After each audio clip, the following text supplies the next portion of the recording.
Okay, so there have been some few things people have been wanting since the Osmo Pocket 3 was released, and with this new firmware update, DJI has finally addressed some of the major concerns. One of the biggest one had to do with the lens breathing. This is a situation whereby when your lens is changing focus, it tends to have this glitchy zoom in and out effect, like as if you're breathing.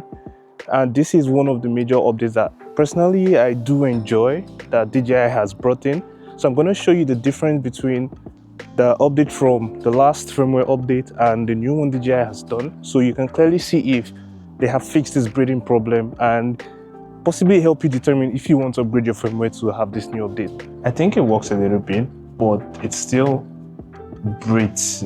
It's not as bad as when it was before, but there's definitely still some lens breathing. So DJI, you might still need to push out another firmware update to fully fix this problem. I know this is hard considering the price and the lens size. Yeah, it's still subtle. There's still a subtle lens breathing there. We're gonna need more updates. Another serious issue I had with the DJI was whenever I was filming and I had to download files, I needed to leave the DJI app open. That's the MIMO app, the app that comes with the DJI for you to pair with your phone. But this has also been fixed, so now you can have those files download in the background. What this means is basically the app can also still be open while you're making some of these downloads. And this comes in clutch because most times you don't want to leave your phone open all the time. So this fixes it. But to get this update, you need to actually now update the MIMO app. So you go to the App Store and download the update to the MIMO app. This won't just come with the firmware update. You actually need to update the app itself, and that will give you the ability to do this. And DJI, thanks for fixing this.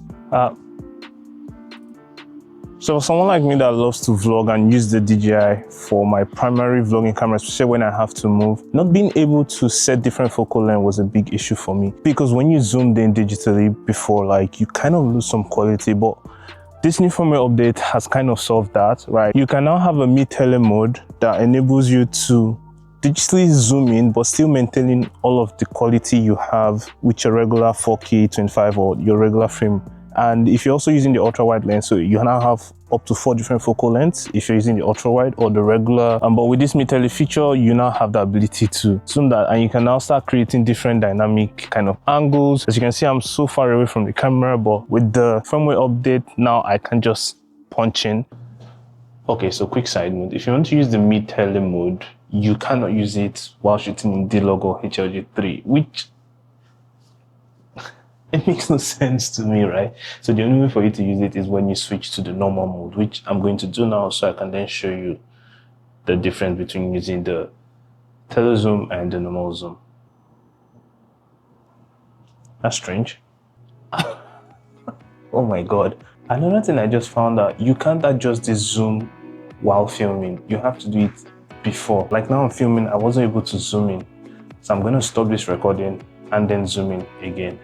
What is going on? Finally got the telezoom to work, and I don't know how useful this would be. I always have to set that zoom. Well, I think it makes sense if you're filming with like a normal lens, like you use the focal length you want before you start recording. But then again, if you're using a zoom lens, you can go in and out, but this doesn't do that at all.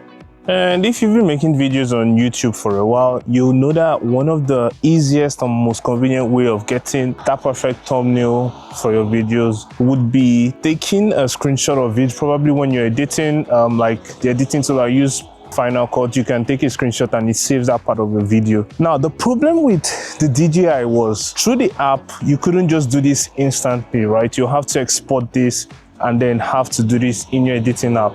But with this new firmware update, that problem has been solved.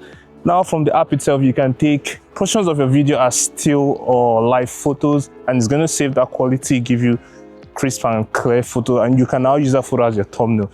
This might not be useful to you, but trust me, if you're depending solely on trying to create content on the go and as quickly and as efficient as possible, you might want to get some screenshots when you're reviewing your footage on the app, and this fix will definitely come in handy for that. And finally, D-Log can now be used in shooting while using your webcam. This, you can turn on D-Log when shooting your webcam. I don't really see how important this mode is.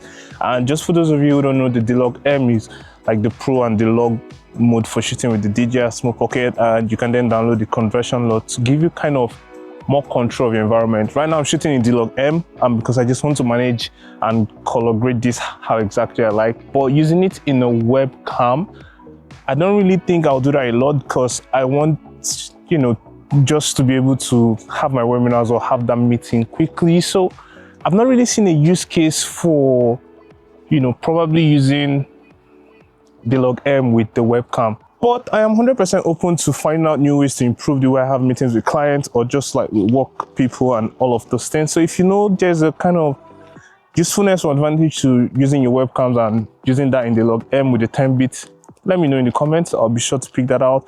That was the last thing that came with this firmware update, and also some major bug fixes. I don't know which of the bugs fixes they are exactly. If you found out some that I haven't mentioned in this video, be sure to leave them in the comment section. And then again, I'll be making a lot more videos like this. If you found it helpful, let me know. Don't forget to like and, you know, subscribe to support the channel. It's freezing right here in Canada, but hey, I'll keep bringing amazing stuff to you. See you next time. Peace. It's crazy when you're vlogging and everyone keeps looking at you like you're running mad. But hey, you get used to it. Trust me, you do get used to it.